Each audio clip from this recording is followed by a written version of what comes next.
亲爱的灵魂家人，欢迎回来，我是宇宙为你指引的塔罗牌占卜师 Jessie。当真爱出现的第一个征兆呢，在女孩子身上出现的是大胆，愿意跨出平时的这种矜持、害羞和防备，变得更加的主动，敢于去表达，敢于去追求。那么在男生身上出现的呢，就是害怕失去掌控，可能会出现手足无措啊，说话结巴啊，还有那种不自觉的紧张，然后做出一些可能比较呆笨的小动作。但是这种笨拙呢，并不是不自信，而是因为非常在意对方，所以会害怕自己的表现出错。当然，当男生慢慢适应这种情感之后呢，就会变得更加的坚定，保护欲更强，甚至愿意做出超出自己习惯范围内的努力。今天的占卜呢，我就想带你提前感受一下，你的下一段恋爱会以怎样的方式出现，又会带给你怎样的幸福滋味呢？无论说你现在是单身，还是心里面有人，都可以静下心来，看看这一段超甜的恋爱讯息，是不是正在向你靠近，是不是你期待的那个样子？宇宙又会给到你哪一些帮助你建立更美好未来的讯息呢？目前桌面有3组塔罗牌组，每组牌卡都是完全不同的讯息。最左边是第一组，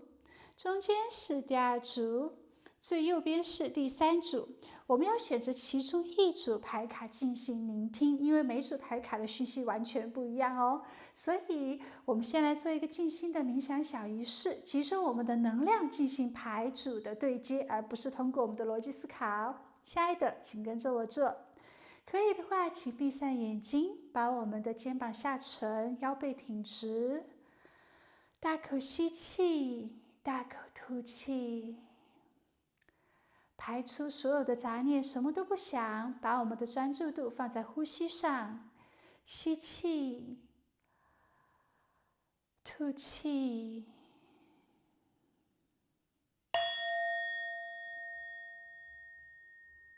然后我们在心中默念：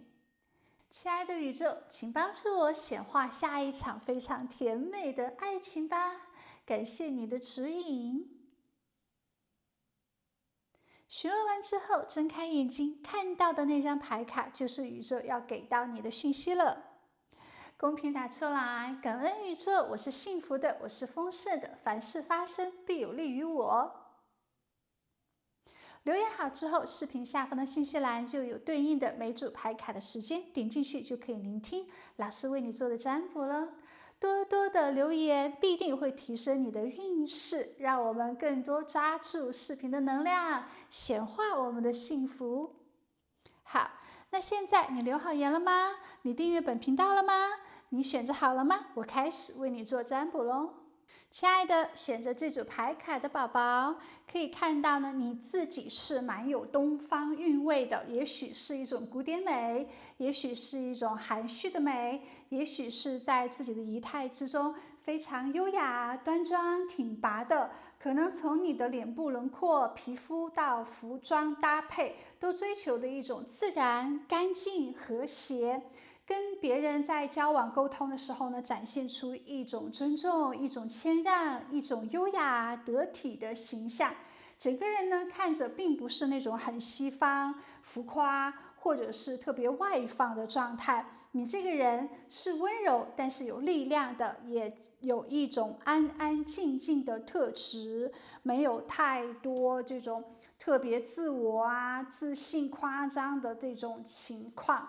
那另外呢，也可以看到啊，你这个人呢是蛮讲规矩的，外表上面有东方传统的气质，在自己的思想、行为、举止上面应该也是比较保守的、正派的。要么你的文化比较高，要么你见的世面是比较多的，有一种内外兼修、很稳重的状态。说话呢不争不抢，也不去插嘴，先听后答。做事呢也是带着一定的分寸感，有边界感，懂礼节，公私分明，不占便宜，也不愿意去利用别人，在人际关系之中是保持着一种真诚，保持着坦荡的，让人觉得比较靠谱，而不是那种很随便、很浮夸、浮躁的情况。遇到事情呢，也是不会特别的冲动，不容易被一些小事情来挑动自己的情绪。对人呢，不斤斤计较，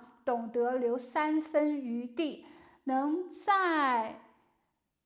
一些可能意见不同的场合去选择沉默，因为把精力呢放在更值得的地方。就像是一个读过书或者是走过很多地方的人，然后穿着呢比较简单，举手投足呢都是有边界感的，说话也不会多。跟你相处之后呢，会看到你应该是一个内核比较安定、比较稳定的人。除此之外呢，可以看到你的气质跟你的性格，天然就会让那些玩爱情游戏啊，或者是一些偏桃花、不好心态的人靠近于你。你是比较正的一个能量，身上呢有一种比较正派认真的能量，所以你吸引到的那种喜欢你的人呢，走到你身边的大多数一些情感比较健康，或者是选择稳定感情关系的人。有一些只是想在感情里面追求那种一夜情啊刺激的人呢，可能跟你认识了就会离开的，因为知道你们不是一路人，有一些游戏你没有办法去加入。那你更吸引的是那些面对感情非常认真谨慎的人，所以你的桃花运势来说的话呢，应该都还是不错的。今生呢，大多数遇到的这种爱情机会都还是比较好的一些桃花，不一定说只有一次恋爱，但每一段呢，应该都是真心的，带着这种纯纯的心动的力量。就算最后没有走到情感的终点，也不会彼此的去伤害纠缠，大多呢都是因为不合适，或者是缘分到了，那么自然而然的分开的。所以虽然你的感情里面有一些离合，但大多数还是有美好的一些记忆，都是互相有成长的。你的人生呢，注定会遇到一些好的桃花，每段感情未必就是会开花结果走到人生尽头的，但是还是会给你带来更多的一些滋养，还是会给你带来心灵上面的一些力量，没有那种过多伤害的经历。好，这个是你吗？如果有对应到一部分，我们现在就往接下来听。新的这一段恋情呢，它也是非常自然而然的发展的，没有那种让人心里面好像七上八下的猜疑，也没有那种反复纠结的拉扯。跟他在一起呢，你会觉得很踏实，很放松，就像终于可以把心安下来一样，不需要时时刻刻的都去想他到底在不在乎我，他到底是真实的还是虚假的，玩玩而已。所以你的新恋人呢，他也是一个感觉非常真诚的人，他不会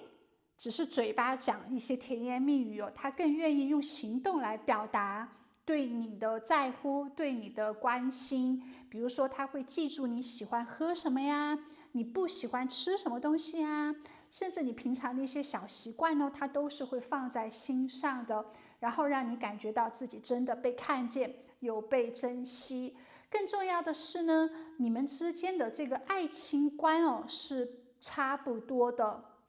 都是希望给爱情带来更多稳定，更多的快乐，不需要有太多的一些磨合或者是猜忌。你们在很多的想法上面也是比较合拍的，不需要谁去勉强谁，没有这种控制啊、霸占啊，或者是以爱的名义去改变对方。当然，可能也没有对这份爱有太多的一些幻想，太多的一些期待，不会以结果去谈恋爱，更多的呢是享受当下。对于未来是有期待的，但不会给这份情感太多的一些压力。所以新恋情的特点呢是舒服、真实、合拍，大家都没有任何多余的一些心机，也没有那种麻烦的状态，而且你的新恋人他有一种成熟的力量走到你的未来生命里面，也许他比你的年龄要稍微大一些，也可能他跟你的年纪差不多，但是在心智上他会更沉稳，更有智慧，内核呢更加的稳定一些，不会像小孩子一样啊，就是用争吵任性来证明存在感，也不会说经常的这种吃醋来代表着他有多在乎你，他是很懂得照顾你的情绪的，他懂得在关键的时刻去保护你，给到你尊重。当你需要支持的时候呢，他会在你的身边；当你希望被理解的时候呢，他会给到你耐心，不会让你感觉到孤单，也不会因为一些小事情而让你难堪。他会给到你比较好的情绪价值，也会给到你安全感，会在生活里面去宠爱你，然后让你会被感觉呵护、珍惜。这一段爱情呢，也是带来智慧的，不会让你浪费一些时间精力在无谓的一些争吵上面啊，真的是可以感受到他的陪伴，他给你的照顾，你也学会在恋情中更加的安心，学会被爱，他会给到你像母亲般的那种温暖。当然，你可能呢也会给他回馈这种温暖、信任、支持的力量。好，死神这张牌卡呢，你们相遇的时候应该是在一个节点上，就是也许你走出了人生的一个低谷，也许你刚转换了自己的生活环境，或者是你进入到一个新的状态的时候，有可能是刚结束了一段关系啊，或者是换了工作啊，或者是搬家啦，或者是去到一个新的地方生活。总之呢，应该是你结束了一些旧的能量之后，当你的磁场腾出新的空间，它就会跟你相遇的。而且这种相遇呢，并不是很偶然，是命运在一段结束之后给到你的新机缘、新机会。我们这边出现了非常强的火的一些能量，你们相遇的时候呢，应该是非常有动力、非常有活力、非常可能热闹热情的地方，充满着好奇、新鲜感。也许是你旅行的时候，也许是你参加一些兴趣培训班，或者是去参加一些活动，学习一些新事物，认识新朋友的场合。或者是在你特别自信、特别展现自我魅力的时候，很可能是你主动去参加某一个活动，然后你的能量呢也是特别外放、特别有吸引力的那种状态之下，跟对方相遇的，更可能是在一种社交的氛围场合。当你结束了一段过去，准备好迎接新生活，并且走进人群，展现自己的时候，你们就会相遇了。好，接下来我们看一下第一次相遇的时候是怎样的一种状态哦。其实第一次相遇的时候呢，大家还是有好的一个印象，但并没有一见钟情的那种火花。你们俩的关系呢，就像是五角星骑士一样，就是慢慢的去建立的情爱关系，而且对方呢，他会是骑着马向你走过来的，他是先向你传递讯号的一个人，可能先走过来跟你问好啊，留一些联系方式啊，然后主动提出再见面，用一种比较稳定的方式去靠近你的。你们是在更多的了解之后培养的情感。这段关系呢，是需要你有时间慢慢去打开自己的心房的。但是最刚开始相遇的时候，可能大家都是端着的，因为没有太多对方的信息，或者是大家都没有明显的表现出一些态度，不会轻易的去下评断。但是随着那种接触越来越多之后呢，你会发现其实这一个人很认真，他愿意给到你足够多的安全感，并且呢，他也在保护这段关系。所以你们是从理性的建立情感开始的，不会是因为一时的心动或者是一时的心情。大家呢都是比较成熟的去接触的，你们的爱情呢也是有基础的、有厚度的，大家是比较稳重跟真诚的，这是非常好的一个讯息哦。好，慢慢的去进行的沟通，确定了彼此都是很合拍合适的人才在一起的。接下来呢，这个人他应该是蛮重视金钱物质安全感的，不是说他是一个物质主义者，但是呢，他很知道事业金钱的重要性，他会努力的去工作，也很愿意去学金融知识，然后慢慢的让自己更懂得理财，更懂得规划。他不是一个乱花钱乱消费的人，他是一个很注重金钱价值的人，会把钱花在值得的地方。跟他在一起呢，你会觉得比较靠谱，在物质生活层面来说，未来是有保障的，不用担心他乱挥霍，而且他有非常的上进心，也很有事业心，对于自己今生的这种物质要求、生活质量还是有蛮高的一些标准的，所以他会不断的去push自己，并且让自己呢很独立。他的个性呢，可能是比较偏那种慢热的类型，不是一个特别急躁的。他做决定会再三的去考虑，不会因为一时冲动就去冒险。他喜欢待在自己的舒适圈里面，习惯去接触熟悉的人，做熟悉的事，熟悉的这种环境，绝对不是那种好像明天就去旅行，然后今天说走就走，买张机票，行李也不收拾就走的那种。他不是，他是比较稳定的。同时呢，可能你也会觉得他多多少少有一点保守，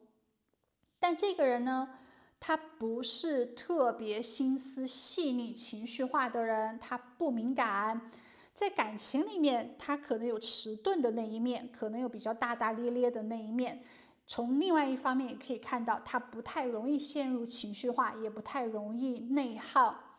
他不是一个浪漫主义者，他不属于外貌协会，他不会因为别人的长相、外貌就去谈恋爱，而且他不是一个夸夸其谈、特别会懂讲甜美的语言，或者是给到这种惊喜鲜花来表达爱情的人。但是呢，他是一个比较接地气、生活化的，会做事。但这些做事呢，比如说他会陪你去办一些正事啊，或者是在下班之后，然后给到你一杯热水啊，或者是早上呢，他会给你做早餐啊。他做的是这些比较现实实际的一些动作，所以让你觉得很踏实。这个人在刚接触的时候呢，他是比较高冷的，有一定的距离感，但是在熟悉的人面前会有那种傻乎乎、情商不是很高的样子。所以他的感情表达是比较朴实的，少了一点粉红泡泡，但是多了更多的这种踏实跟真实感。命运之轮的逆位呢，可以看到这个人他可能不太相信运气呀、灵魂呐，或者是神秘学这一类的东西，可能他不喜欢去算命啦，或者是占卜啊，可能没有这种佛教、基督教这方面的信仰。因为在他眼里面，他会觉得人生靠自己努力掌握，而不是交给一些他看不见的能量。所以可能他对灵性的话题兴趣不大，他更加偏向于这种脚踏实地的现实派。好，而我们这边也出现了圣杯10这张牌卡，这个人是非常重视家庭，非常重视这种亲密关系的。他渴望的就是那种长长久久的幸福，他不寻找那种短暂的激情。对于他来说，爱情就是两个人相伴，一起去经营生活，一起去创造未来。所以他不会在爱情里面讲太多的甜言蜜语的，但是他会陪你一起去创造未来，大家一起存钱去买房啊，然后一起去装修房子啊，一起去创造温暖的家。而且他也是比较孝顺爸爸妈妈的，对于恋人的父母呢，他多多少少也是比较孝顺的。内心深处，他是希望可以在年轻的时候就遇到一个可以建立安定家庭的伴侣，这对他来说非常重要，而且他也很重自己的友情、朋友、感情方面，他还是比较注重的。他的星座呢，很有可能是金牛座、摩羯座、处女座、巨蟹座、天蝎座，也可能他的太阳、月亮、上升星座是在摩羯座、巨蟹座、天蝎座、处女座、金牛座。综合来讲的话呢，他的能量更多是土象星座作为主导，然后感情方面就是水象星座的这个深度。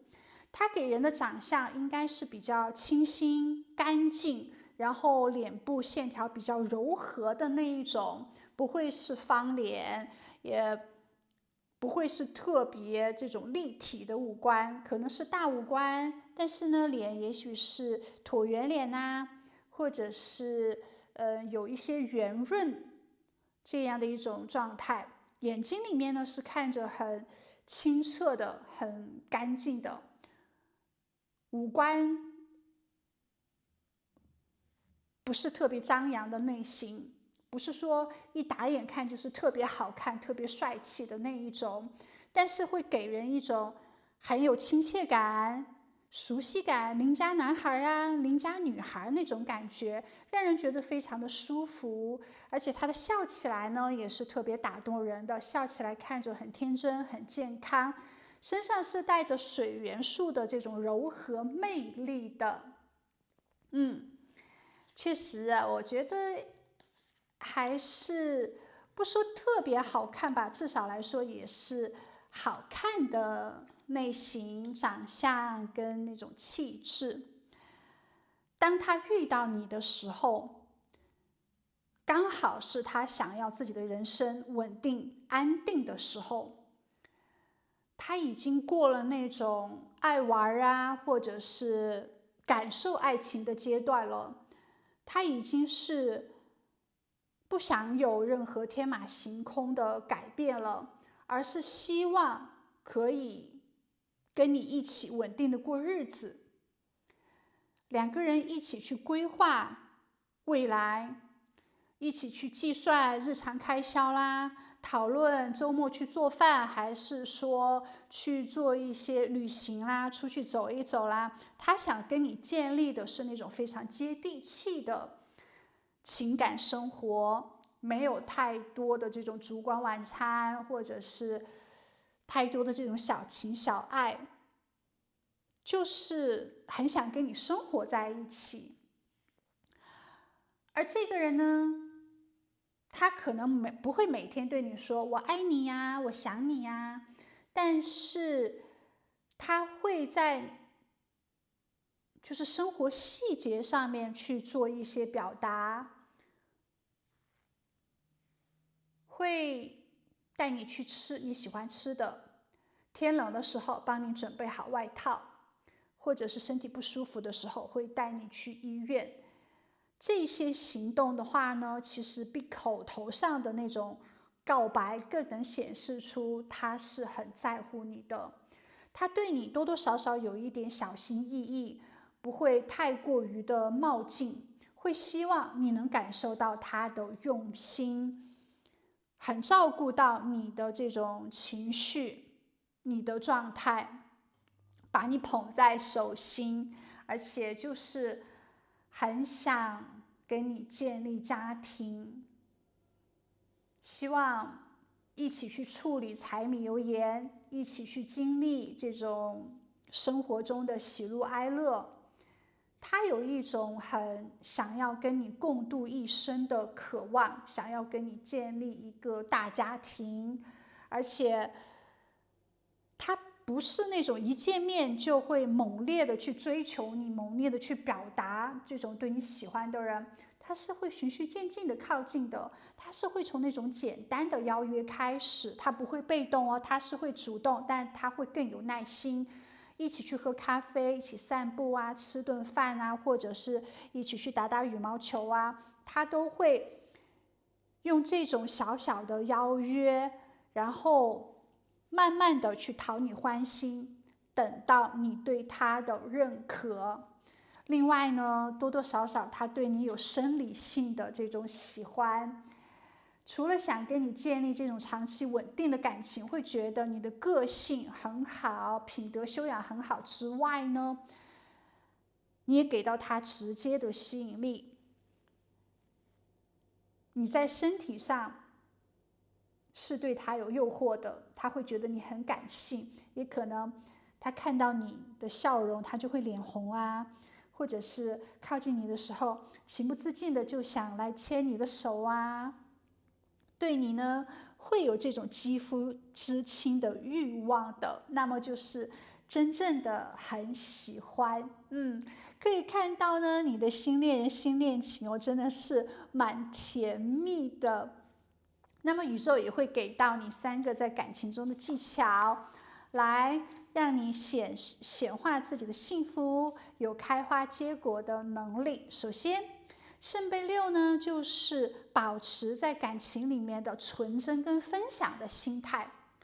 不用去算计，不用去计较，好像谁付出的多，谁付出的少。那么男生应该做什么，女生应该做什么，不要有太多这种思想包袱限制了。就是像小孩一样，喜欢的话呢，就用真诚、用单纯的方式去对待彼此就好了。喜欢，想送他礼物就送，想带他去吃好吃的就吃，想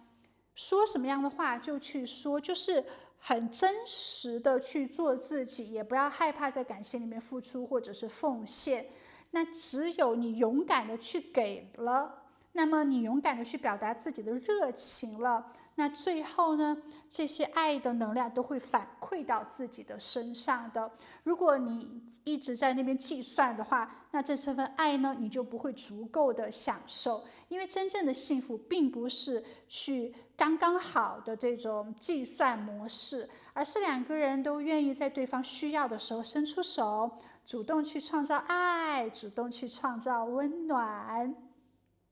这样的话呢，就会建立很美好的爱情。审判的逆位呢，不要被过去的一些伤痛，或者是错过的一些缘分啊，一些这种不好的情感包袱所困住了。每个人多多少少都有这种内心的创伤小孩，可能是原生家庭带来的，可能小时候人际关系、同学交往之间带来的，有可能以前谈的恋爱带来的，但没有关系，亲爱的，过去的就让它过去。最主要的是不要着急去把未来的这个恋人跟过去的任何人去进行比较啊，或者是害怕旧的过去发生的一些情感关系在这个人身上发生，就是不要被过去所打扰，要有给对方重新开始的空间，然后用新的眼光去看待新的关系。这样的话呢，就可以真正打开心去接收了，然后可以去好好的学习，好好的去滋润彼此了。那另外呢，对于这组牌卡的宝宝来说，也不要去晒幸福。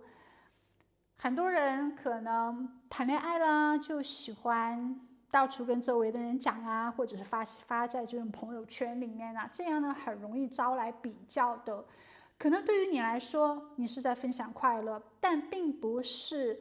每个人都希望别人过得好的，身边总是会有人出现一些羡慕，甚至嫉妒恨，然后可能会故意给你带来一些杂音，也说不定哦。说不定听到这些杂音之后呢，会给自己的关系受到一些压力。那说不定有人见不得你好，故意在你面前说对方的一些坏话呢。总之呢，真正的幸福是两个人心里面的踏实，而不是朋友圈的点赞数。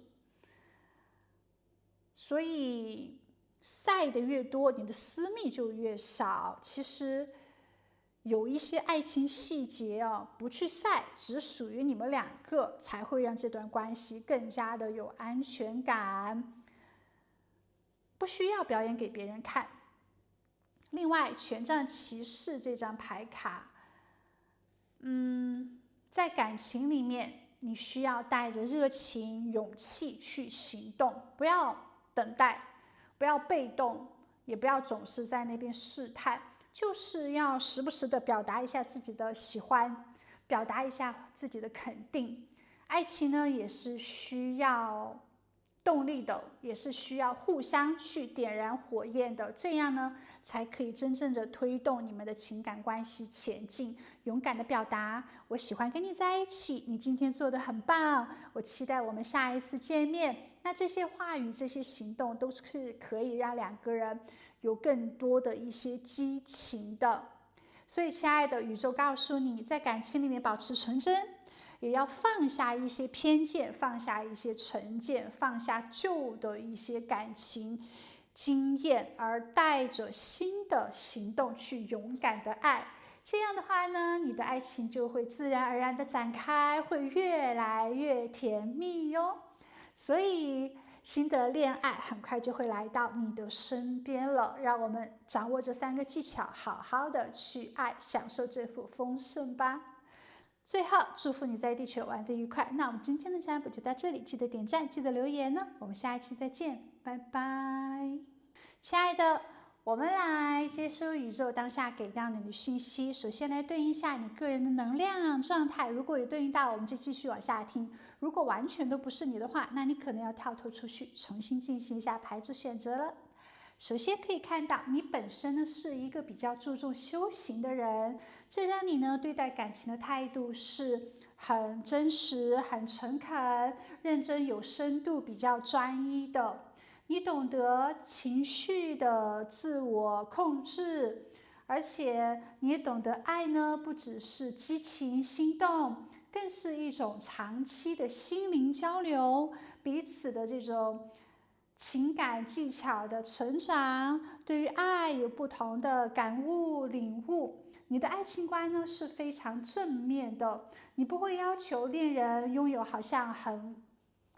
特别好的事业或者是家庭条件，自己的财富条件特别的好。对于你来说，恋人的这种性格修养比外在的物质啊这些条件都更加的重要。你希望呢，爱情是两个人不争不吵，能自在的互相陪伴是合适的，也是一种云淡风轻，一种安然自得。你相信爱跟面包并不是说2选1，但是不需要太多，不需要太满，不是说一定要很多的爱，或者是一定要很多的这种面包，刚刚好的状态，有一点点面包，有一点点爱，其实都是最好的。你希望的这种感情呢，不是那种短暂的激情，而是可以互相陪伴，一起去修行并行的爱情。两个人互相的成长，互相的启发，充满着这种互相的关爱，也是灵魂上面的同行者，一起去脚踏实地的生活，精神共鸣上面得到连接。这些对于你来说呢，既平凡又是有最真实的幸福状态的。你也相信缘分，承认生命之中呢有一些相遇是超出我们可以掌控的范围，毕竟我们是凡人。那有些人呢，你努力去寻找也是遇不到的，但有些人呢，可能你完全没计划，他却突然出现在你的生命之中。这种信念随缘，反而让你在感情之中更加可以放松。你不会因为好像这一段时间身边没有人陪伴，没有对的人出现，你就焦虑，也不会因为可能有的人要离开就出现绝望的心态。你明白，属于你的终究会来，不属于你的再怎么样去抓也是抓不住的。所以对爱情的态度呢，也是属于那种不强求、不攀附、不将就，很自然的一种心态状态，这是很好的一种能量，是一个特别平衡的人。另外呢，在感情里面，你始终都是把爱放在第一位。你今生呢，渴望体验那种纯粹的爱，你知道宇宙中最大的能量也是爱。对于你来说，金钱啦、地位啦，这些都比不上真心更加的重要。你爱一个人，不会因为他可以给你带来什么样的一些金钱啊，或者是人脉资源、利益呀，也不是因为他符合某一些条件，而是因为你真正可以感受到他的那种心动，真正的感受到你们彼此有爱的这种能量在流动，所以你也不会被年龄啊，或者是太多的一些外在的条件所控制束缚。你享受的就是那种纯粹的爱，不会因为年纪到了就要随便找个人凑合建立家庭，不会因为别人都结婚了，所以自己好像必须要跟上了，也不会因为父母的一些期待而去委曲求全的去迎合。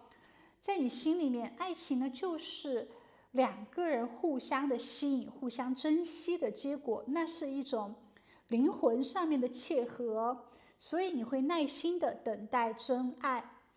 如果那个人没有出现，你也不会心慌。对于你来说，宁愿一个人好好过日子，也不想在错的人身上去消耗、去浪费时间精力，或者是建立不好的一些业力关系。你会以爱为本，你也不希望随波逐流，受到世俗的这种压力所影响。你等待真爱，你宁缺毋滥。你要的呢，不是一段好像为了在一起而在一起的关系，你要的就是真心快乐的这种爱。那宇宙呢，也会给到你一定的回馈，你知道吗？因为你对爱的执着，宇宙已经听见了。你始终相信爱，等待爱，所以在今生你就会遇见自己的灵魂伴侣，你还会遇见属于你的真爱。当然，灵魂伴侣呢，也不仅仅是指爱情，也很有可能出现友情。在今生，你会感受到纯真的爱，也会获得很多美好的人际关系。那这些经历呢，会让你可能不只谈一次爱情，你会深深的去感悟什么是爱，怎样去爱，以及怎样被爱。可能在今生，爱情跟人际关系给你带来的收获会比金钱更加的丰富，但是你会满足，你不会觉得少了什么，因为这一份爱呢，会让你感受到足够的人生喜悦度跟幸福的。你的爱情世界会是平衡的，不是只有激情，不是只有责任，而是刚刚好。实际上呢，今生你在心灵以及物质上面都会得到滋润，但是比较平衡，不会说特别穷，但是爱很多，但也不会特别的富，没有爱。所以还是一个很享受的人生。另外，在人生的感情关系里面呢，你也会发现，可能你的情绪是比较稳定的，而且人际关系不会出现太多不顺畅，或者是太多极端的不好的这种能量。因为本身你是一个善良的、心怀有爱力量的人，所以今生呢，你会遇到那些真心对待的人际关系，你也会得到情感里面的支持，不会过于的去委屈打压自己，你会感受到守护跟安心。所以今生呢，你会遇到那种互相滋养的感情世界，在人际关系里面，你可以做自己，也可以放心的好好的去感受，好好的去爱。这也代表着今生你的桃花运势、人际关系缘分运势都还是蛮不错的，源自于你内心的这种积极的能量，这是很好的讯息哦。好，接下来那我们就看一下你的新恋情。首先，你的新爱人呢，应该是先跟你成为朋友，然后慢慢加深的情感关系转变成恋人的。你们是先有更多的理解、信任之后，然后再发展出来的这种爱意。因为有这样的基础，你们的爱情可能没有那种一见钟情的冲动，而是带着一种稳定、带着熟悉的感觉的。你的新爱情呢，应该比较自在、轻松，两个人既是恋人伴侣，又能像朋友一样去聊天、分享生活，然后大家会建立你们自己的社交圈，你跟他的朋友一起玩乐，他跟你的朋友一起玩乐，是感觉玩得非常的开心的，而且大家都愿意在感情里面付出真心，因为有这种友谊去打底，所以你们的感情呢会更容易长久，更容易稳定，少了一些误会，少了这种不必要的猜疑，两个人玩的是非常开心的，而且你对他来说也是有很强的吸引力的，他会展现出对你很喜欢、很热情、很主动的这些动作。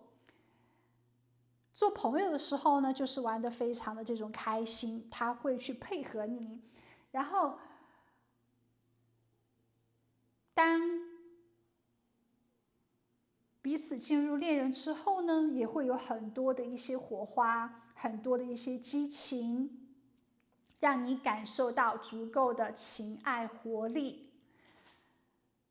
其实你们两个人的缘分是蛮深厚的，你们不是那种很肤浅的暧昧，或者是短暂的激情，是有那种灵魂深处的牵引的。可能你会觉得他很自然的可以懂你，不需要太多的一些语言，就可以感受到彼此的一些心意。或者你会觉得跟他莫名的有一种默契，经常会说相同的话呀，或者是莫名大家聚会的时候穿的衣服就很搭。实际上呢，这段爱情是承载着前世未完成的功课的。可能在过去的某一世，你们已经相遇了，你们也许错过，你们也许只在一起了一段时间，也许你们做过承诺，然后在这一世再一次的重逢，就是为了实践那份约定，就是为了再一次做情爱方面的这种功课，一起去修行。你们之间是灵魂的重逢，带着熟悉感，带着这种约定的。而他应该是一个比较懂得就是社交的人，朋友不少，人缘不错，身上呢有一种能量感，不是一个特别呆板啊，或者是很无聊、很内向、害羞的人，而是对生活充满着热情的，多多少少很享受跟别人之间的这种互动的快乐，也希望在爱情里面是有同样的这种激情，也是不断的有交流，充满着这种情趣的。他对爱的态度呢，也是比较直接的，就是喜欢有好感，那么先一起玩乐，先成为朋友，先成为玩伴，但真正的彼此很合拍之后呢，就会更加的主动去追求建立爱情。所以你们两个人的关系呢，就是很熟悉，然后也会在今生感受到既像友情又有浪漫的这种爱哟，非常棒的相惜。我们这边呢也出现了命运之轮这张牌卡，确实代表了你们之间的这种缘分，还是命运在推动的。另外呢，你们相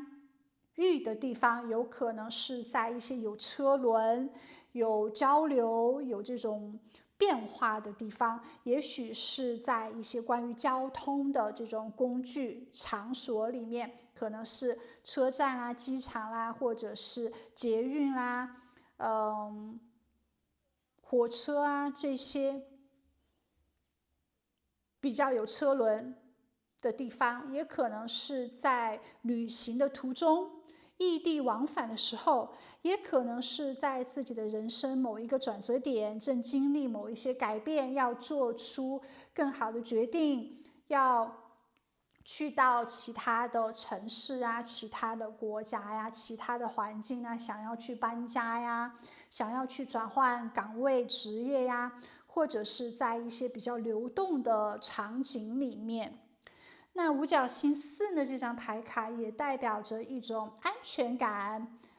金钱、城市的能量，也可能是在一个和生活必需品有关的场合，比如说银行、商场、超市、办公楼，或者是跟金融财务相关的一些场所，可能不是在那种很浪漫的场景里面，不是在那种联谊呀、相亲啊，或者是在一些认识朋友社交的这种活动，不是在这些地方。另外，宝剑2这张牌卡呢，可以看到有可能是在做某个决定的场合，在一些选择的场合，可能在面试、报名、谈合作，或者是在做课程选择、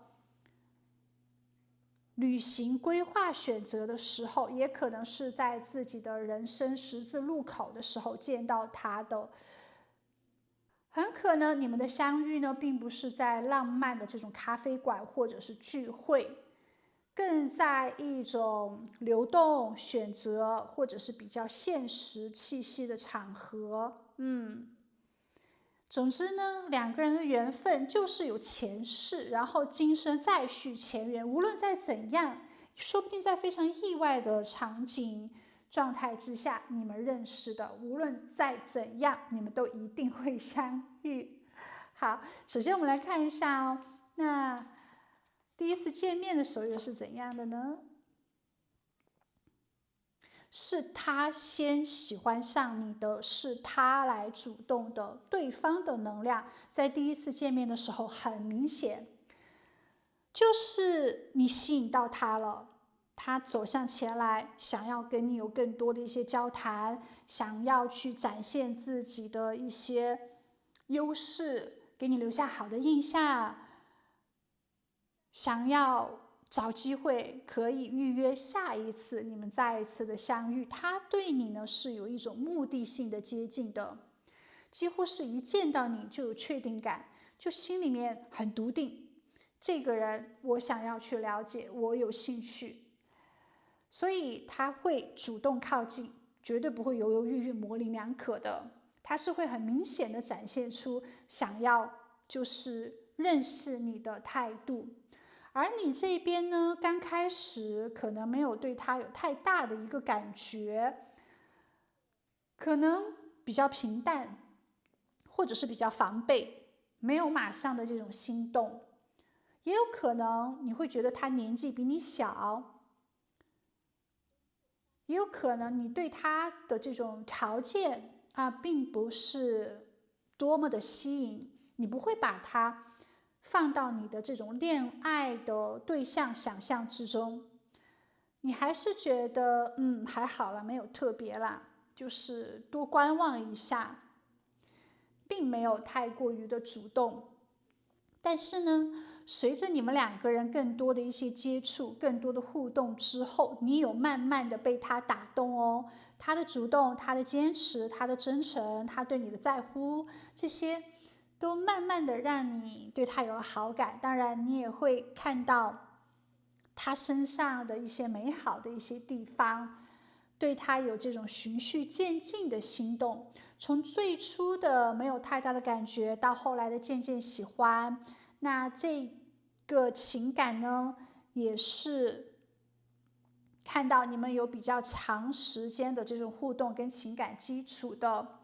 这不是一段那种瞬间的火花，而是在更多了解之后，会发现他会给到你很好的一些情绪，会给到你很好的一种状态。你们两个人是比较合拍的人，你有会被他所打动。好，那具体我们来看一下这个人到底是怎样的一个性格，是不是你期待的那样呢？你是不是被他的性格所吸引的呢？好，首先他并不是一个很随波逐流的人，他非常的有个性，他很有自己的想法。他也不是用这种讨好型的人格，不会为了迎合别人的期待而行动。他也不会说，当下大家都在做什么事情他就去做，当下流行怎样的一个时尚他就去追逐怎样的一个时尚。他是一个敢特立独行的人，他很有自我的主见，然后他绝对不会盲目的去追求新鲜感。他不是那种很冲动型的人，不会随意的冒险，是比较务实的。他没有那种冒险精神，他不会很大胆的去做出那种说走就走的行动。在面对选择的时候呢，他相对来说比较保守，他觉得稳定比冒险更加的重要。而且这个人的头脑是很清晰的，很聪明，他分析问题的能力很强，他可以找到问题的重点。说话呢比较偏向于直接，而且他很重视理性的思考，他不太会被情绪拉着走，也不会感情用事。这个人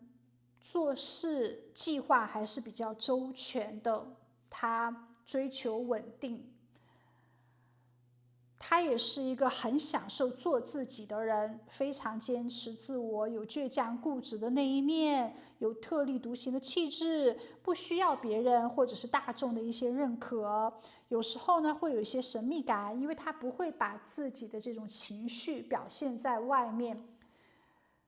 他也不会把自己的一些想法跟计划告诉别人的，有一种我行我素的魅力。这一点蛮吸引人的。而且有时候他会有一些刀子嘴豆腐心，他看事情的角度呢其实是多方面的，而且很理性的。很多时候会给别人一种不讲情面只讲事实的感觉，所以他是那种话不多但是又句句到位的人，这也是他蛮吸引人的。你跟他认识越久之后呢，越会发现这个人蛮有智慧的，蛮有很强的一些个性，而且他有很强的自我保护意识，他不太容易对别人动心，不太容易去心与心就是打开了去聊自己的隐私、自己的想法、自己的过去。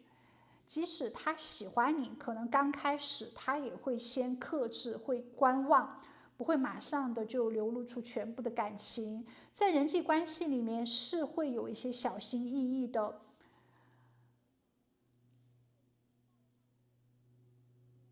但是确实他见到你的时候呢，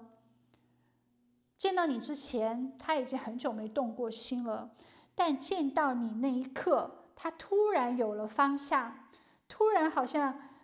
就是那种浪漫爱情的那个金被点燃了一样，所以他会很大胆勇敢的走到你的面前，就是他想遇到了他的真爱，他一定要抓住这样的一个缘分。他的星座呢，很有可能是金牛座、处女座、摩羯座、天蝎座、水瓶座，也有可能他的太阳、月亮、上升星座是在天蝎座、水瓶座、金牛座、处女座、摩羯座。这是一个心房比较高，然后很稳重、保守、聪明、特立独行的人。他的长相呢，应该是偏饱满圆润的那一种，可能脸型是比较圆的呀，或者是身上有点肉肉啊，身材曲线呢是比较偏柔和的，不会特别的瘦高那种，但是给人的感觉很有亲和力，笑容呢是比较灿烂，招人喜欢的，带着一种很自信、很享受生活的这种气场。有点小小富态的气质，看起来很大方，很好相处，让人有一种越看越顺眼的魅力。其实他的条件是蛮不错的，性格呢也是比较讨喜的，很特别。但是呢，他有时候会有一些自我怀疑，特别是在你面前。他可能觉得自己在文化，就是文凭上面，或者是在他的这种收入经济上面，可能在自己的事业上没有你好。他很害怕自己配不上你，有时候这种感觉会让他有一些敏感，他非常需要从你那里得到肯定。当你没有给到他肯定，或者是在批评他的时候呢，他就会消极。其实他非常想在你面前证明他自己，所以他在追求你的时候，一方面是很积极的，一方面又非常的有压力。那么在恋情之中的话呢，也希望你给到他更多的一些赞扬哦，好听的话语哦，给到他更多的自信，让他不要在你面前自卑，因为是太喜欢你了，太注意你了，所以多多少少会对他自己有一些压力。他会觉得你是很有吸引力的，你是充满着这种光亮的，很耀眼，他会把你理想化。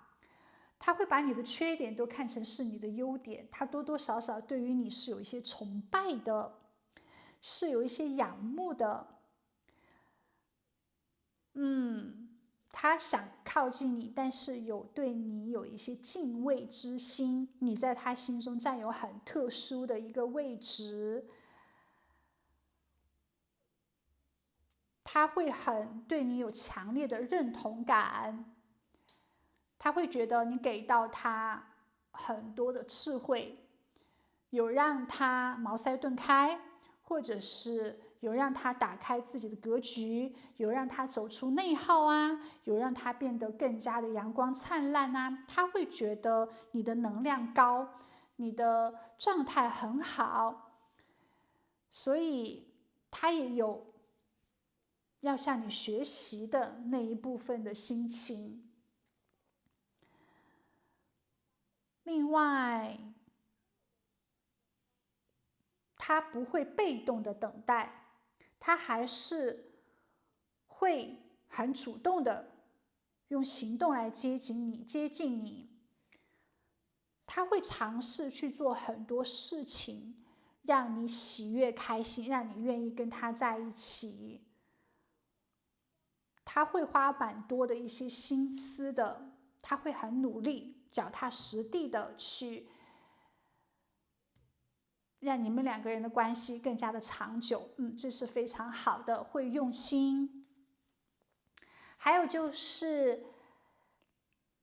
他看得到你的强大，他也想展现自己的强大。你是有光的人，而有时候呢，可能他也有一些爱面子，他也有一些自尊心吧，所以他特别愿意在你面前去表现自己比较强大的那一部分。你们的关系里面有尊重，有欣赏，但有可能有时候呢也会出现一些谁都不愿意放下面子去先认错的那一部分，可能会出现石头碰石头的这一部分。那么提前呢，宇宙就告诉你了，有时候呢，可能他有一些死要面子，也因为他在你面前不够自信的一些表现，反而给到他一些包容，他会更愿意顺从于你。这也是蛮妙的讯息。好，接下来呢，他对你有很强烈的欲望的，他会觉得你特别的感性，有强烈的这种生理反应，对你是有一种难以控制的冲动的，你会唤醒他的那种爱的力量，你会唤醒他被压抑的一些情绪。也许当你跟其他人有任何暧昧的可能性，他会非常的吃醋跟嫉妒。可能有时候这些阴暗面会在你面前被激发出来，那种渴望，那种占有，那种任性的状态。所以你会让他的情绪起起伏伏，有很大的一个冲动。他很仰慕你，然后有时候会在你们的亲密关系之中出现一些退缩，一些敏感的一部分。有时候呢，可能他会有一些不安全感。哇哦，他真的好痴迷于你哦，所以多多少少你也会很大的去影响他，让他学会情绪控制，让他学会去平衡这种情绪。那么最后呢，宇宙也告诉你哦，就是在下一段恋情里面，不要套路，不要表演，不要去想着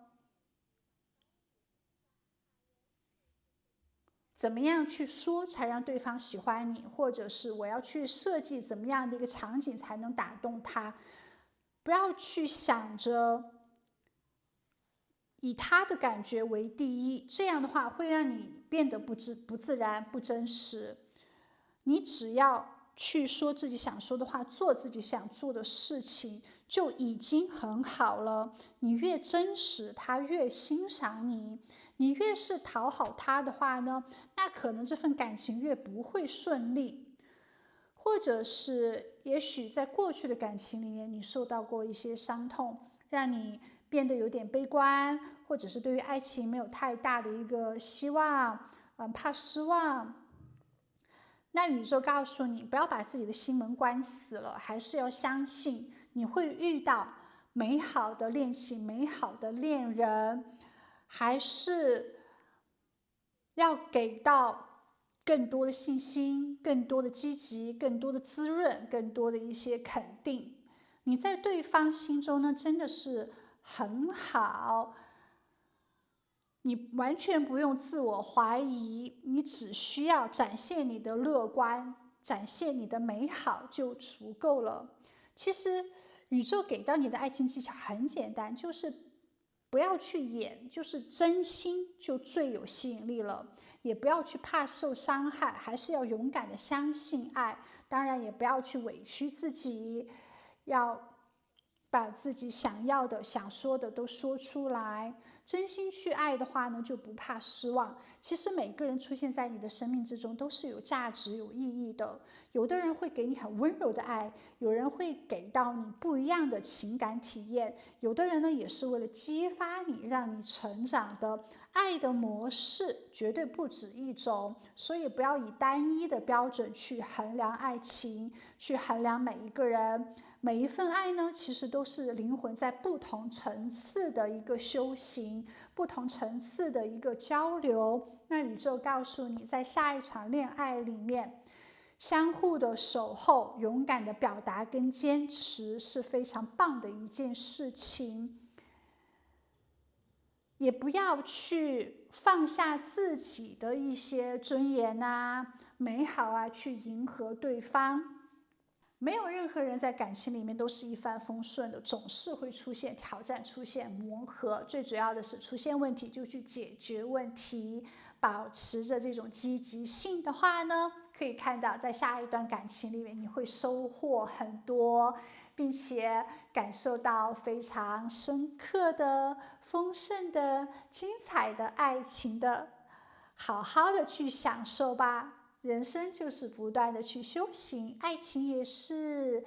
那最后祝福你在地球玩得愉快，我们下一期再见，拜拜。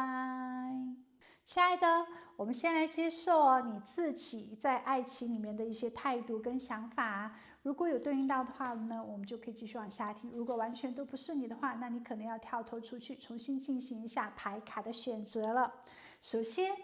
你自己追求的爱情是一种互相给予、互相支持的能量。你相信情感关系不应该是一个人在那边扛，一个人在那边追求，是两个人互相平等的，彼此伸出双手，互相依靠的。这是一种互相传递价值的爱情观，并不是单方面的付出，也不是一味的索取。彼此在关系里面呢，可以变得更好。你期待的是那种感情里面大家团结合作、紧密相连的状态，不需要过度的去依赖，但是呢，大家可以得到很好的一个正能量循环。我给你力量，你也给我力量，彼此互相的推进，彼此互相的成就。爱情呢，绝对是这种双向的支持，让彼此成为更多完整的自己的。其实在爱情里面呢，你也是有自我的一些门槛，你会有自己的感情标准，你不会随随便便开始一段感情，因为你很清楚自己要什么，你也很知道你值得好的爱情、好的恋人。当爱情来的时候呢，你会先观望，然后再思考，直到觉得对方值得，才会跨过那个门槛，打开自己的心房。一旦跨过门槛之后，你就会非常真实、认真的去对待情感关系，所以你的爱情观也有宁缺毋滥这一部分，不会随便的将就，但一旦开始呢，就是全心全意的经营。你的感情模式里面呢，常常也会出现一些很需要做重大决定的这种时刻，你有时候呢也会。即使在感情里面，你也会去思考，那怎么样可以把感情变得更好？怎么样可以提升感情的一些质量？其实，你不是在感情里面玩票性质的人，你会不断的去修进情感。你的爱情呢，你也不需要有很多，但是你不重数量，你是重质量的。可能在最初开始爱的时候，多多少少有一些犹豫，怕伤害啊，怕不值得啊。但是呢，一旦跨过这种恐惧之后，你就会更加的主动，你就会勇敢、积极的。这也是你感情灵魂课题的一部分。我们这边呢还出现了讯息这张牌卡。首先你要知道，你的守护天使一直陪伴在你身边的，他们会按照你心里面的期待去安排适合的恋人走到你的人生之中，所以你不需要着急，你也不用怀疑，因为爱情的到来，它是带着命运的巧合跟安排的。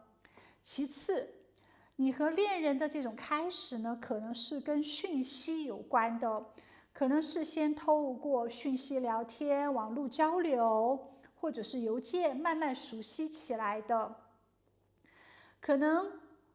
你们在见面之后留下了联系方式，然后更多的都是在文字上面进入到这种互动啊、交流啊、沟通啊，并没有现实生活里面有太多的一些约会。但对于有的朋友来说呢，可能你们是远距离情感开始的，但首先你会感受到对方跟你在一些字句里面是有这种打开心房的真实交流的，对方的这种字句里面也是有温度，或者是他的想法呢，其实要么给你新鲜的视角，要么也有很多你愿意去倾听、愿意肯定的一部分。所以你跟恋人之间很可能是先通过这种文字，然后开启的连接，进而在现实生活里面有更多的一些互动啊、邀约，是这样的一个步骤。好，另外呢，时不时的你的守护天使就想跟你做一些连接，可能在天空还没有飞鸟的地方，突然飘下来了一朵羽毛，或者是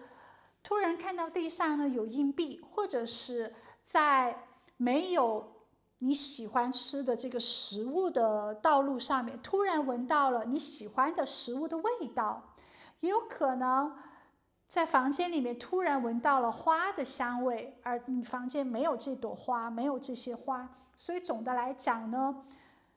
你的守护天使他们都在不断的给你做连接，希望你可以好好的静下来，有时候做一些冥想，有时候写一下自我的一些日记，或者是晚上点上蜡烛，把自己放空，关掉手机，关掉所有的声音，就静下心，说不定突然头脑之中出现了一些 idea， 几句话就是你的守护天使要告诉你的，所以他们也想传递这个讯息给你，就是他们一直在你的身边，他们是爱你的，他们是一直陪伴在你身边，你是不用孤单的，而给你的这个爱情呢，也是让你锦上添花，不会是雪中送炭的类型，一定是会让你更加美好，有更好的这种提升，更加完美的这份情感。哇，这是非常棒的消息。好，那么接下来我们就看一下关于你新的爱情、新的恋人。你的新恋人呢，他是有一种灵性、一种守护的能量的，绝对不是随便的这种相遇，而是带着高龄的祝福，好像背后有更高的力量在引导。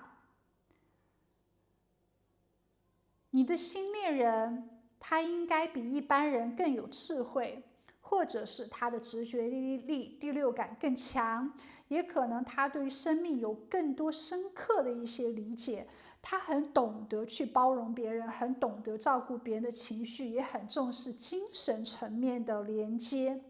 他看待爱情呢，不只是浪漫，而是一种能够互相成长、互相支持的伙伴关系，跟你期待的一样。而这一段新爱情也不仅仅是这种很甜蜜的互动，还会带来一种心灵上的疗愈。你们可以互相的这种启发，互相的给予温暖，互相的扶持。当你低落的时候，他会给到你很好的情绪价值，让你更加的正向，更加的积极，看事情的角度呢也会更乐观。而当他可能在迷茫的时候，你也会给到他力量。所以因为彼此，你们都会成为更好的自己。很棒的消息。而你的新恋人他也是一个长得好看的人，说不定是因为外表而开始在乎他的，而开始喜欢他的，说不定你第一眼就被对方的这个样子气质所打动了，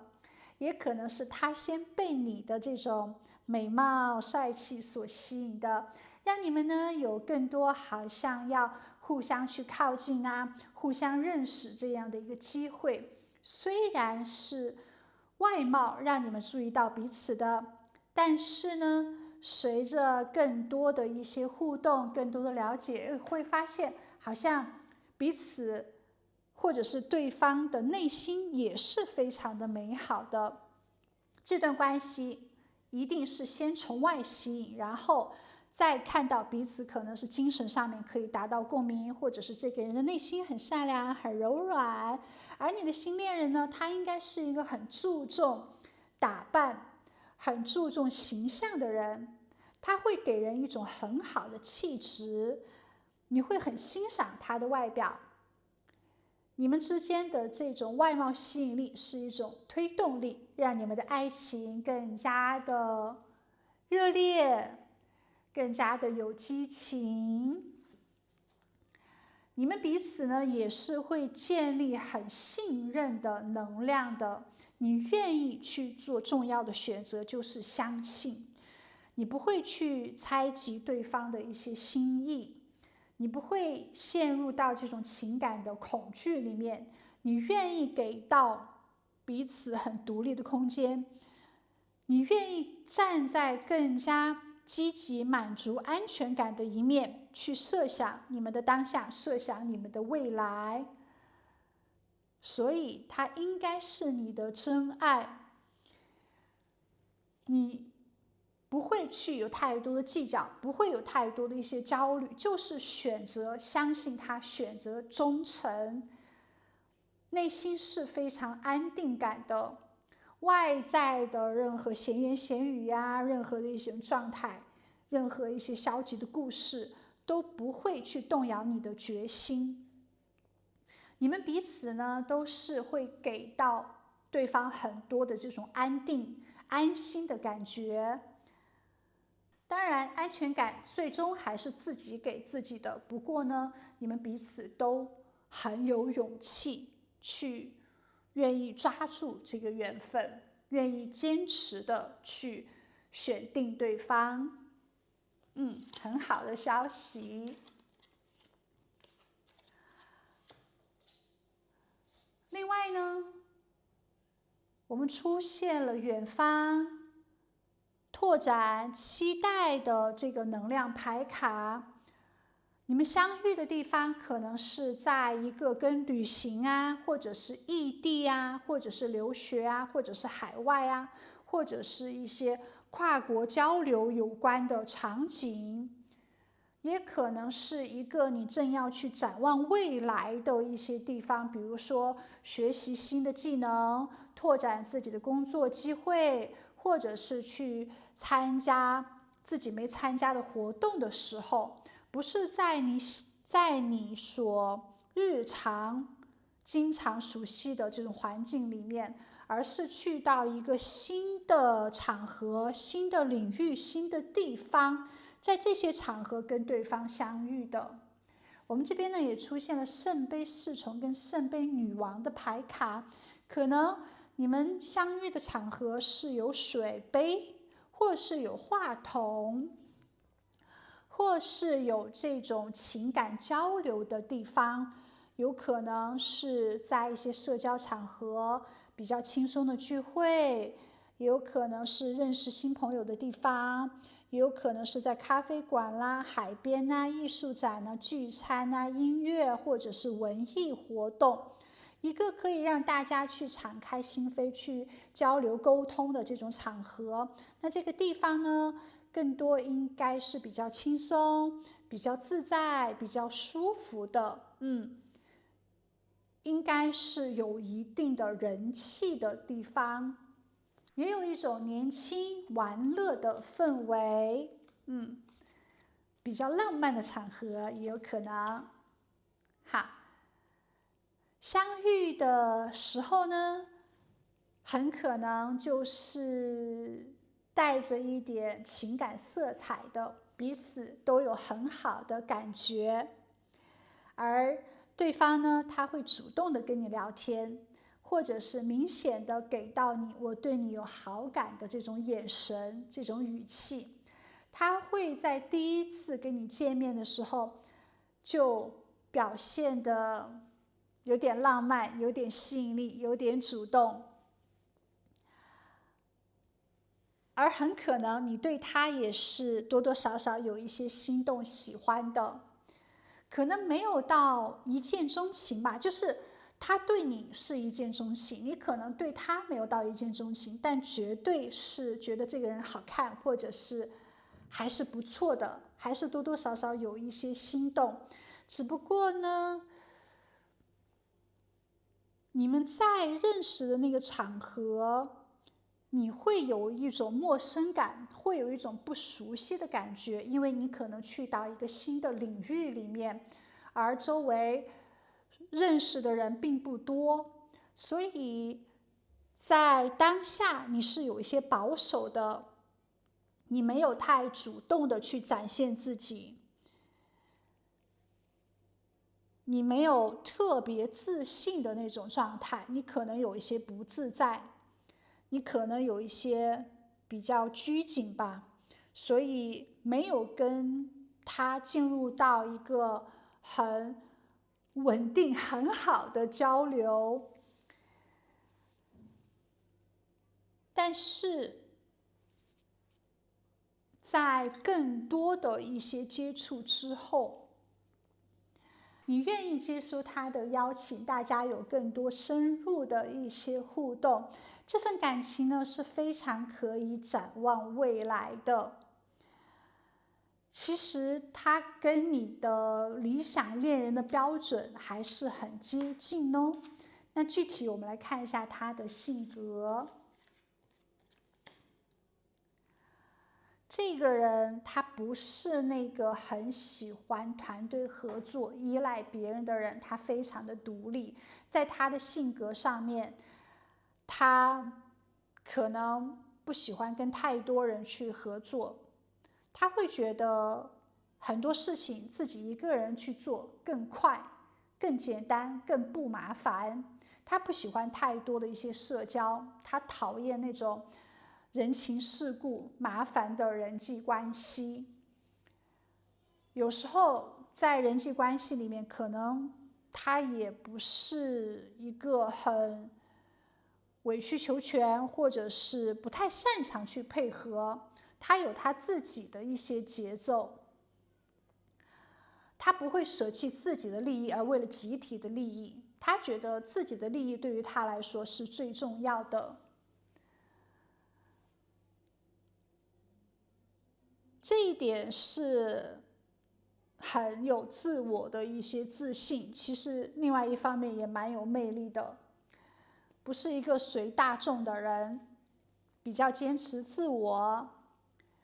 而且在感情里面呢，他其实是比较现实主义的，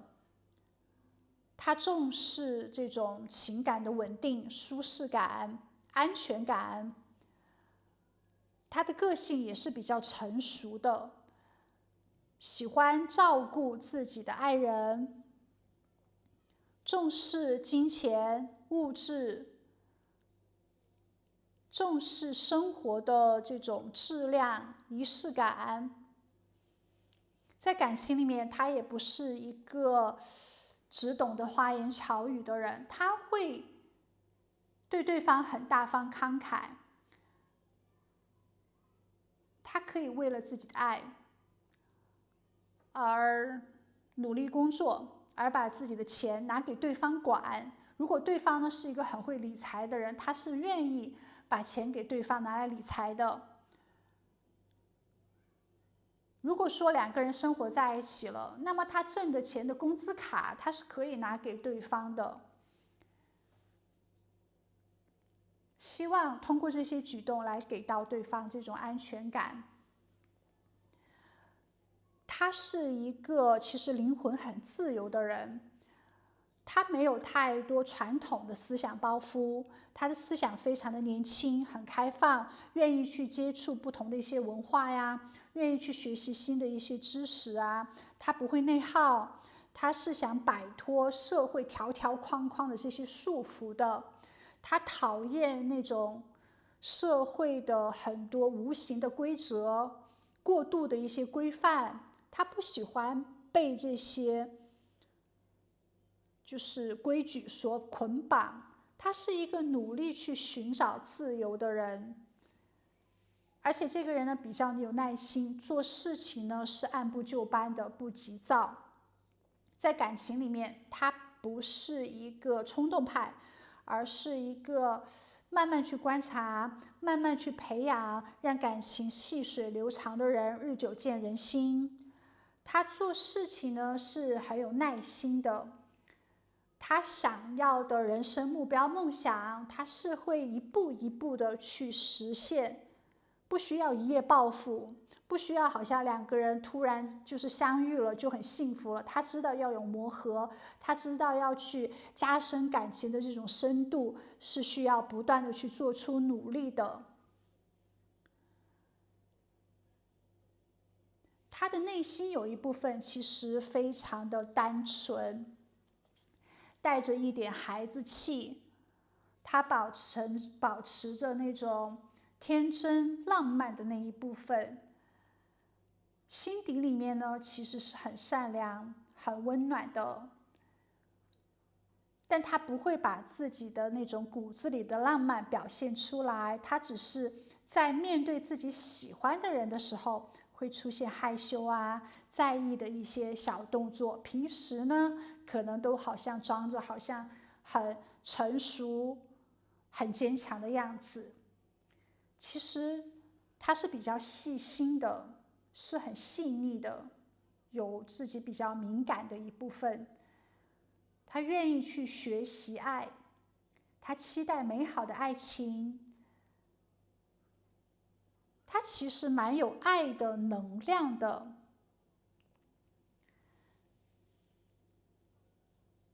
他有一点这种独立主义，喜欢任何事情自己做决定。他重视生活的稳定，给自己家人恋人安全感，他不喜欢被规则所框住，希望自己活得更加的潇洒自在。这个人比较内敛稳重务实，他的星座还有可能是金牛座、处女座、摩羯座、巨蟹座、双鱼座，或者他的太阳、月亮、上升星座是在巨蟹座、摩羯座、处女座、双鱼座、金牛座。整体的能量呢是比较偏土象跟水象的，他的气质应该是那种比较沉稳的，他的五官呢比较立体，好看，有点高冷，带着一点距离感，脸上的那种表情不会很多，皮肤应该是比较好的，身材呢应该是那种比较苗条或者是修长型的身材，整个人给人一种低调不张扬的魅力，给人一种比较斯文啊或者是理性的那种状态，是好看的。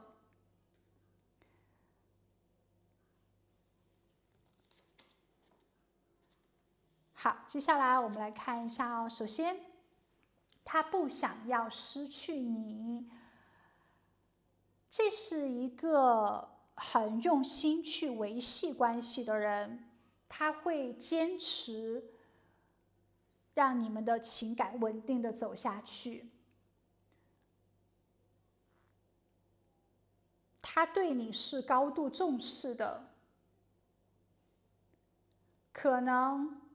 有时候有一些吃醋，或者是你跟别人接触的时候他有一些敏感，所以他会表现出这种比较强的保护欲望，他很珍惜你们之间的情感关系，在感情里面他可能有一些小心翼翼，或者是有点黏人，希望呢随时都跟你在一起，或者是想知道你的这种行程啊，也关心你的一些社交，你的一些社交圈事业呀，反正就是非常非常的在乎你，也是很专一的。另外呢，他希望被你肯定，他有时候可能会问一些问题来试探一下你对他到底有多喜欢。他想知道自己在你心中的一些位置，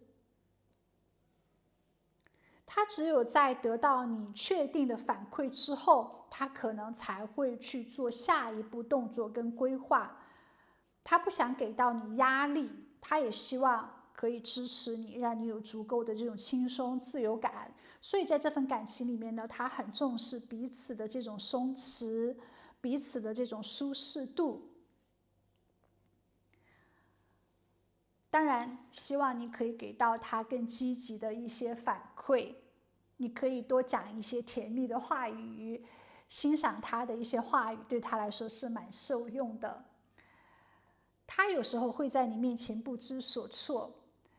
好像别人给的一些情感建议用在你的身上都是不对的、不合适的，得不到那种他想要的效果。所以有时候呢，可能他在你面前有一些笨笨的、呆呆的呀，也许他的感情经历是比较少的，也许他的情商是没有你高的，所以很多的时候呢，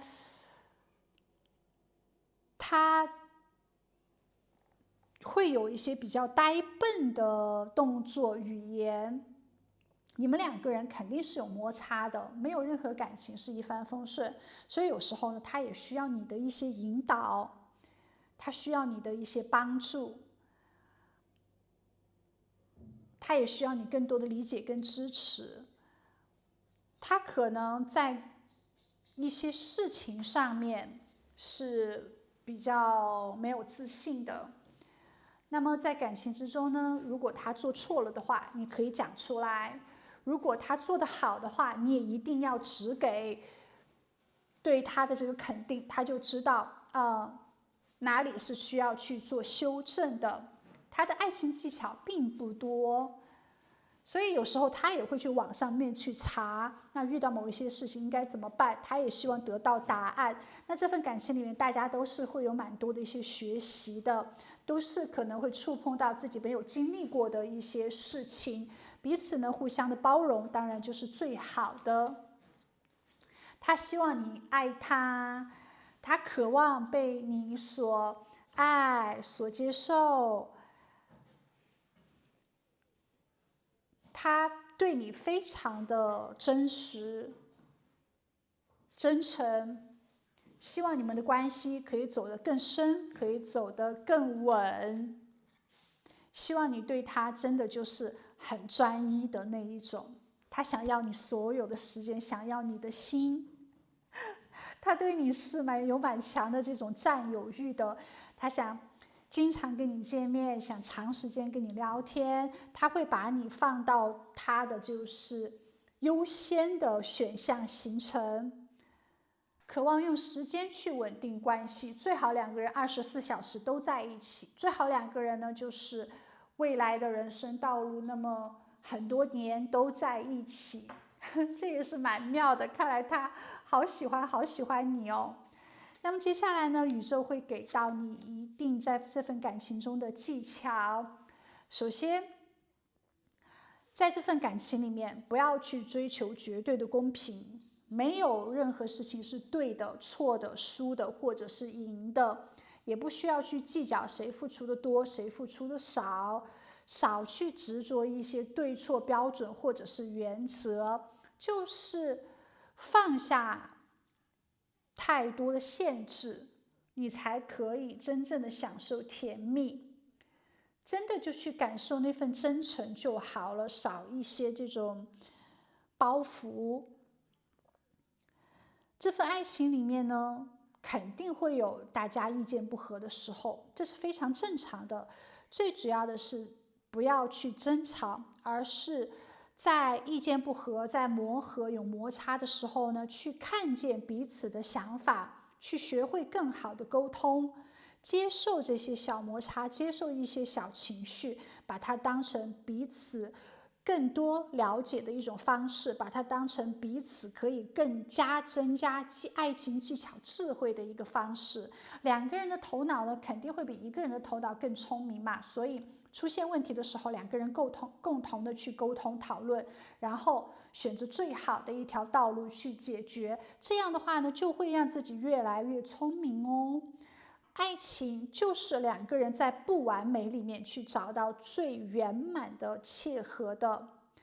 那还有就是你们两个人在一起之后呢，就不再是你和我了，而是我们。无论外界怎么看怎么说，你们都站在同一条战线上面，就像是一个国度一个团队一样去面对生活。有时候在社会里面他肯定有做错的地方，但是他即使做错事情了，但是在所有人面前，你一定要站在他身边，肯定他是对的。哪怕你知道他可能说错了、做错了，你都告诉所有人他是对的。然后回到家，再告诉他刚才你有一些地方确实做的不对，好吗？就是在外